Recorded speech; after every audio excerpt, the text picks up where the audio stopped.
할렐루야. 우리 사도행전 22장에 보면 바울이 예루살렘에 올라가서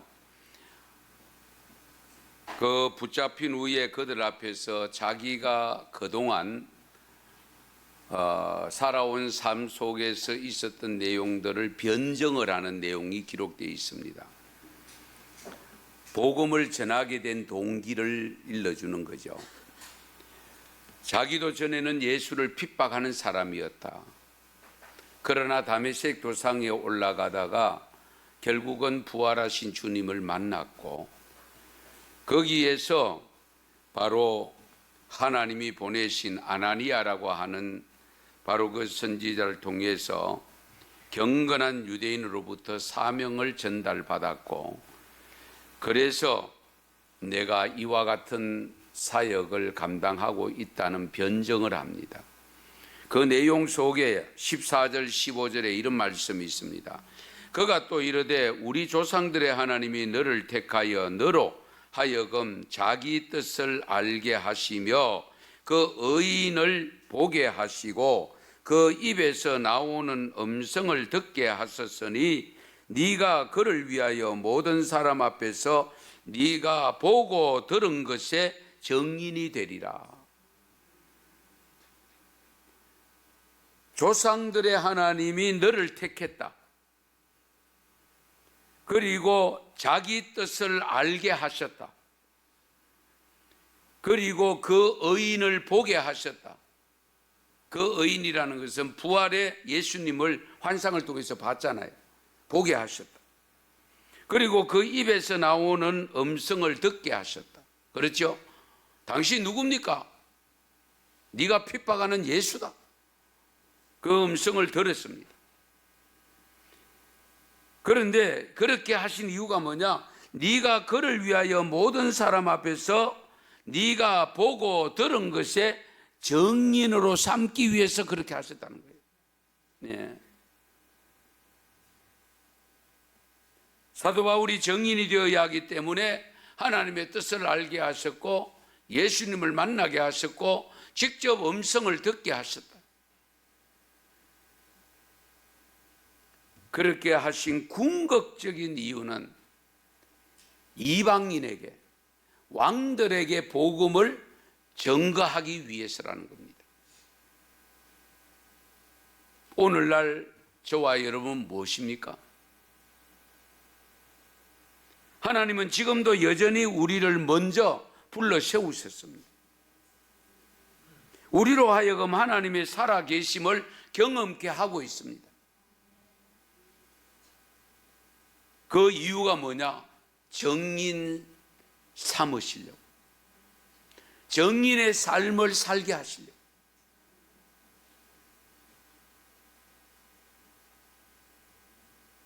정인이 되려고 하면 목격자가 되어야 됩니다.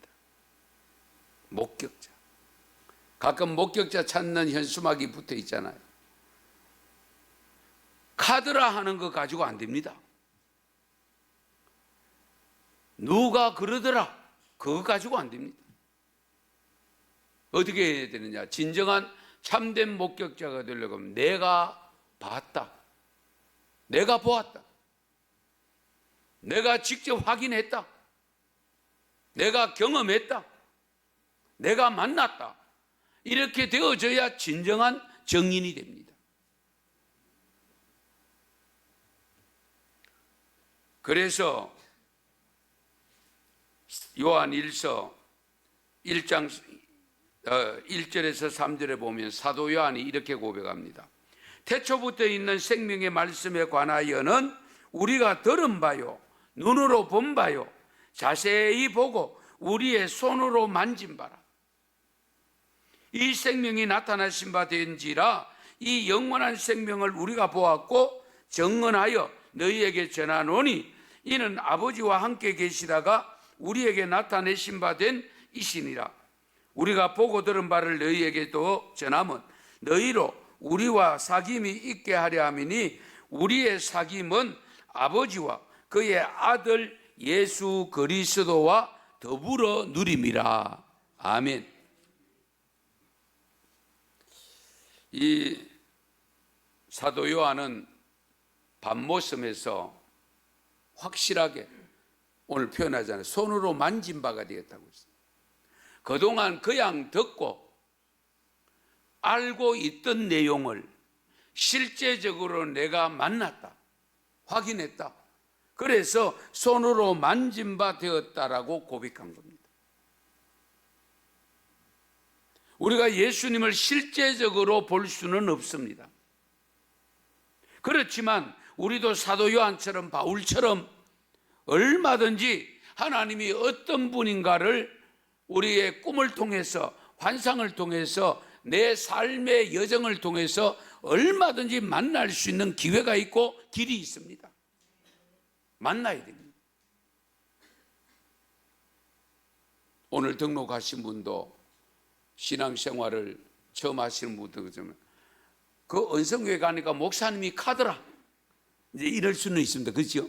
그러나 직접 그것이 발전해서 내가 직접 만나야 돼요. 내가 예수님을 만나고 하나님을 만나고 그 만난 것을 가지고 증거할 때는 확실한 힘이 생깁니다. 거기에 능력이 생깁니다. 그런데 오늘 말씀을 보시면 44절에 보면 또 이르시되 내가 너희와 함께 있을 때에 너희에게 말한 바 곧 모세의 율법과 선지자의 글과 시편의 나를 가리켜 기록된 모든 것이 이루어져야 하리라 한 말이 이것이라 하시고, 예수님이 지금 제자들을 만나서 3년 동안 훈련을 시켰습니다. 직접적으로 보여줬습니다. 그리고 죽었습니다. 부활했습니다. 이제 곧 성천하셔야 됩니다.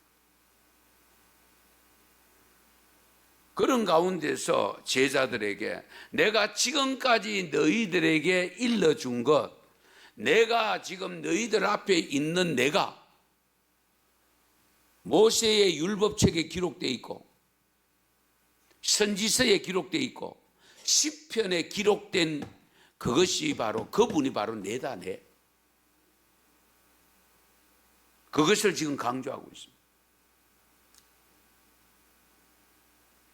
그러면 과연 모세의 율법이라는 것은 무슨 책이냐? 율법책은 성경 5권입니다. 창세기, 출애굽기, 레위기, 민수기, 신명기. 이걸 우리가 율법서라고 표현합니다. 여기에 예수님이 이미 예표가 되어 있다는 겁니다. 말씀이 되어 있다는 겁니다. 그리고 선지서에 기록되어 있다는 겁니다. 그리고 시편에도 기록되어 있다는 겁니다. 그것을 내가 너희들에게 일러줬고 나를 통해서 지금 그것이 확인시켜주는 것을 내가 했다는 것을 강조하고 있습니다. 그러면 율법서에 창세기, 출애굽기, 레위기, 민수기, 신명기에 예수님에 대해서 무엇을 어떻게 설명하고 있는가 간추려서 몇 가지 말씀드리게. 첫 번째 기록이 창세기 3장 15절입니다. 같이 읽겠습니다. 내가 너로 여자와 원수가 되게 하고 내 후손도 여자의 후손과 원수가 되게 하리니 여자의 후손은 내 머리를 상하게 할 것이요 너는 그의 발꿈치를 상하게 할 것이니라 하시고. 아멘. 이 내용을 일명 신학적으로 원시복음이라고 합니다.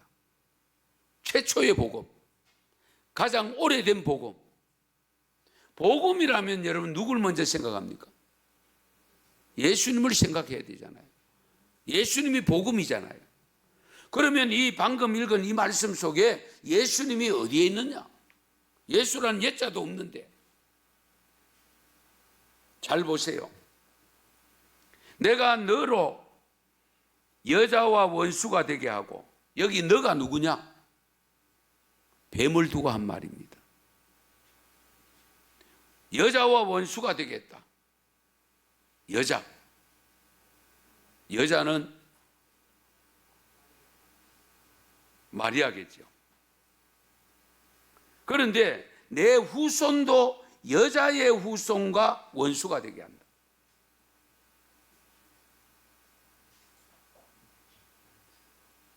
사실은 사탄은 최초의 에덴 동산에서 아담과 하와를 유혹해서 넘어지게 했습니다.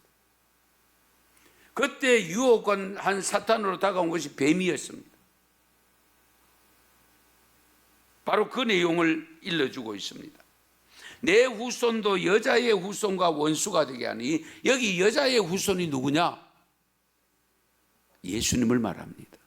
그 예수님을 왜 여자의 후손이라고 했느냐? 보통 우리가 씨는 남자인데, 그제요, 남자의 후손, 성도 남자를 따르잖아요, 대부분. 그 여자의 후손이라고 한 것은 남자를 알지 못하는 동정녀 마리아에게서 태어났기 때문에 여자의 후손이라고 하는 겁니다. 그러면 네 후손, 사탄의 후손, 마귀, 사탄 전체를 말합니다. 그런데 여자의 후손은 네 머리를 상하게 하고 너의 후손은 그의 발꿈치를 잡는 정도가 된다. 여러분 잘 아시는 대로 예수님이 십자가에 못 박힌 것은 사탄의 장난에 넘어간 거잖아요. 바리새인들, 율법주의자들이 사탄에 유혹되어서 예수님을 십자가에 못 박잖아요. 그것으로 끝나버렸으면 사탄이 이긴 것이 되겠죠. 그러나 예수님이 3일 만에 부활을 하셨습니다. 다시 살아나셨기 때문에 사탄의 머리를 눌렀다, 승리했다, 그 말씀입니다. 너는 기껏해야 발꿈치를 잡고 나를 아프게 하고 넘어지게는 할 수 있으나, 그러나 완전한 넘어짐은 아니다. 나는 너를 머리를 누른다고 했습니다.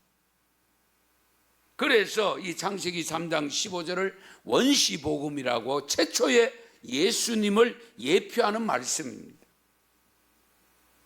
이 점을 우리가 잊으면 안 됩니다. 그리고 창세기 22장 18절에 보면 또 내 씨로 말미암아 천하 만민이 복을 받으리니 이는 내가 나의 말을 준행하였음이라 하셨다니라. 여기 내 씨는 아브라함의 씨입니다. 결국 예수님의 아브라함의 후손입니다. 그로 말미암아 만민이 복을 받는다. 예수 그리스도를 통해서 누구든지 믿으면 구원을 받잖아요. 구원의 복을 받습니다. 같이 읽겠습니다.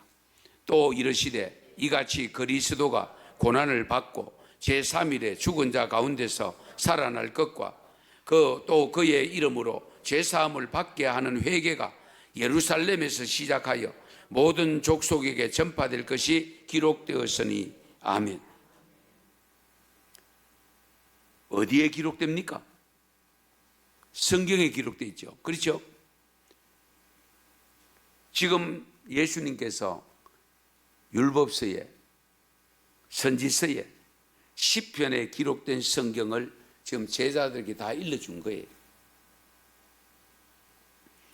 그러면서 바로 그분이 내다, 그 사람이 내다.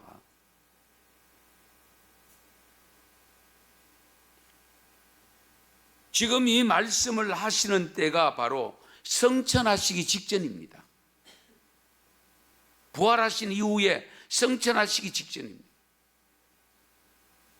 이렇게 기록된 대로 되어지는 과정을 직접 목격한 자들이 바로 너희들인데, 왜 너희들에게 그렇게 하느냐?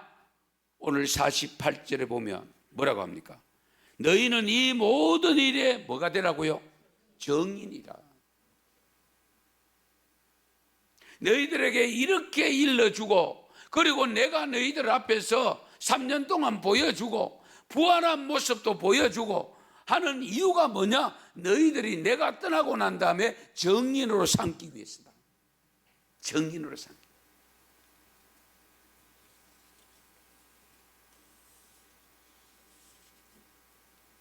그러면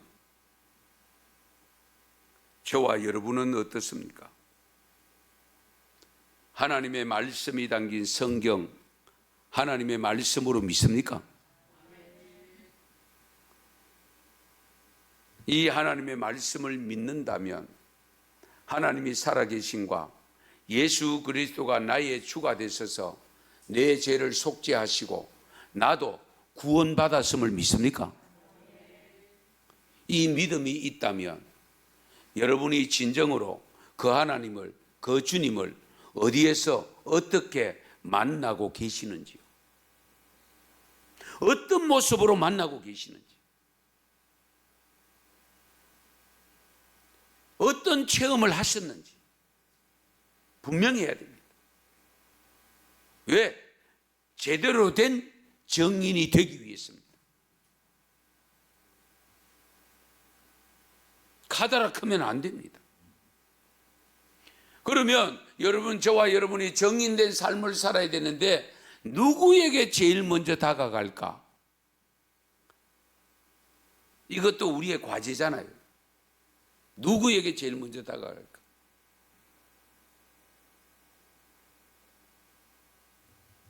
그런데 우리가 잘 아시는 대로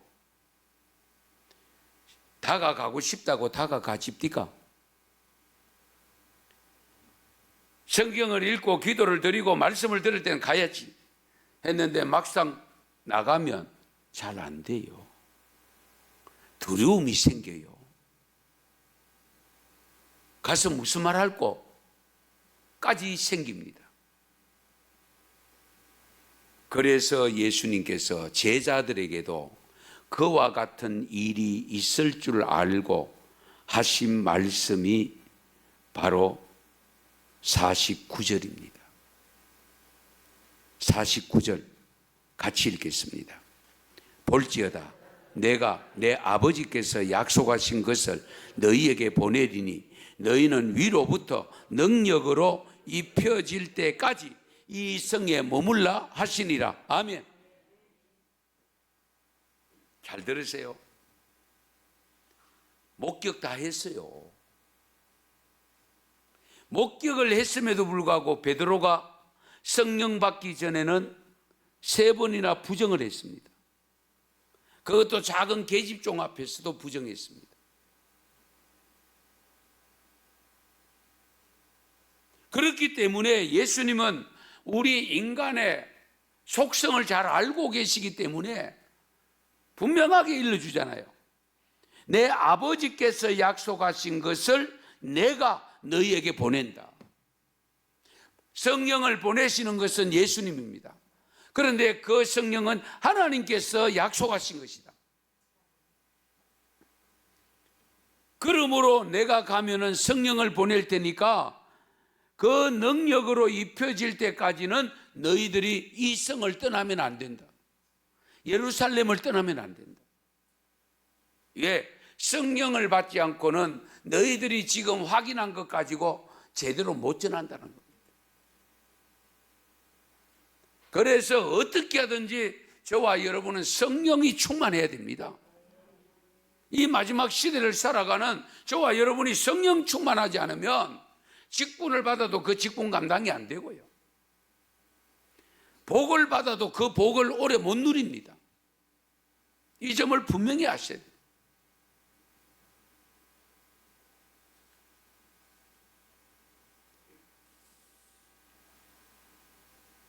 그래서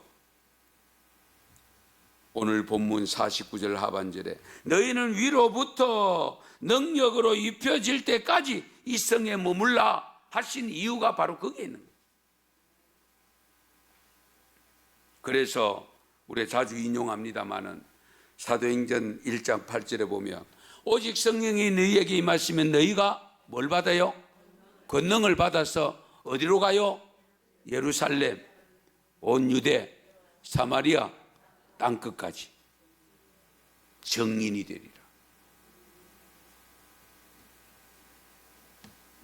여러분, 정인의 사명은 누구에게나 다 있습니다. 물론 특별히 은사가 있는 분들이 있을 수는 있지만은 적어도 예수 그리스도를 믿고 성령을 받으면 반드시 정언은 다 해야 됩니다. 그래서 제가 금년에 연초에 전도 대상자 작정을 받았습니다. 내신 분이 23명, 23명밖에 안 돼요. 마음에 작정하고 선해지 않은 분들이 있는지는 모르겠습니다만은 23분이, 작정한 분은 52분입니다. 제가 일부 예배 때 53분 했는데 잘못해서 52분. 많죠? 예. 52분. 그 외에도 여러분 분명히 작정하고 있을 수 있습니다. 그런데 가장 먼저가 누구냐? 가족입니다. 가족 중에 불신자, 예루살렘입니다. 유대는 같은 동족이죠. 집안 식구들입니다.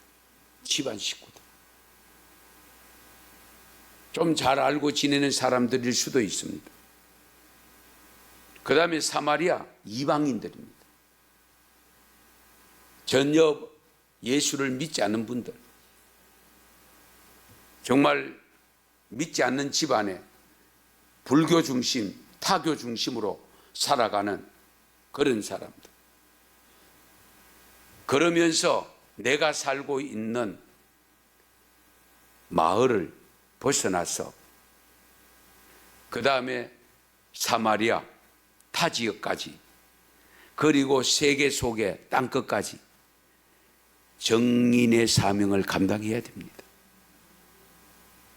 이거 여러분들 그냥 목사님 그냥 하는 소리가 아니고요. 우리가 사명을 잘 감당하면, 정인의 사명을 감당하면 교회 부흥은 절로 따라오게 돼 있습니다. 저는 부흥시키기 위해서 절대로 하려고 하지 않습니다. 그건 사람의 목적입니다. 그렇잖아요. 물론 하나님 나라가 흥왕하면 좋죠. 그 흥왕되는 길은 뭐냐? 저와 여러분 모두가 정인의 사명을 감당하면 흥왕됩니다. 우리가 그러잖아요. 잘 심고 좋은 씨앗 심고 좋은 땅에 거름 주고 퇴비 주고 그 다음에 풀 뽑아주고 잘 관리하면 열매가 좋은 열매 열리는 것은 당연히 열리는 게 되는 거죠. 물론 비바람이 불어서 떨어지게 하는 재해는 우리가 또 막아야 될 요소가 있기는 합니다만은 이 점을 우리가 분명히 아셔야 됩니다. 어떤 목사님이 밖에 나갔다가 집에 들어오는데 손에 붕대를 칭칭 감고 왔어요. 그래서 사모님 깜짝 놀라면서 물을 때요. 목사님 웃으면서 옆집 저 개가 물었어. 개가 물었대. 그러니까 사모님이 개가 물어 손을 그만큼 다쳤는데도 웃음이 나오냐? 그러니까 이 목사님께서 이건 아무것도 아닌데 사실은 교회 우리 옆집 있잖아, 큰 집. 저 앞을 내가 오늘 지나가는데 개가 갑자기 나와서 내 손을 물었어. 아무리 탈쳐도 개가 물고 늘어지가지고 떨어지질 않는데 마침 주인 양반이 나와서 그 개를 물리쳐주고 손을 보고는 즉시 자기 차를 타라고 해서 타고 병원에 가서 치료받고 오는데 놀라운 일이 생겼어. 주인이 다음 주부터 교회 나오겠대. 그 양반이 혼자만 나오는 것이 아니고 가족들을 다 데리고 나오겠대. 그러면서 한 사람 전도하고도 순교당하는 분이 있는데 네 사람 한 가족을 전도하고도 손 조금 다쳤으니까 괜찮잖아. 어디 개 키우는 집 또 없나? 이랬다는 거예요. 예. 우리 디모데 후서 4장 5절에 이런 말씀이 있습니다. 그러나 너는 모든 일에 신중하여 고난을 받으며 전도자의 일을 하며 내 직무를 다하라. 잘 보세요. 고난을 받으며 전도자의 일을 하며 내 직무를 다하라. 우리가 직무를 감당할 때에, 정인의 사명을 감당할 때에 고난이 있을 수 있다는 거예요. 그러나 그 고난을 통해서 구원하는 생명이 있으면 그것으로 얼마든지 감사가 될 수 있죠. 왜? 한 생명이 천하보다 귀하기 때문에.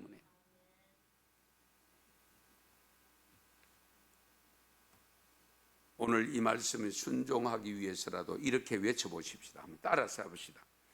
무조건 전도합시다. 따지지 말고. 무차별 전도하십시다. 가리지 말고. 무시로 전도합시다. 매 순간이 기회입니다. 무릎으로 전도합시다. 가장 강력한 전도입니다. 무한을 당해도 전도합시다.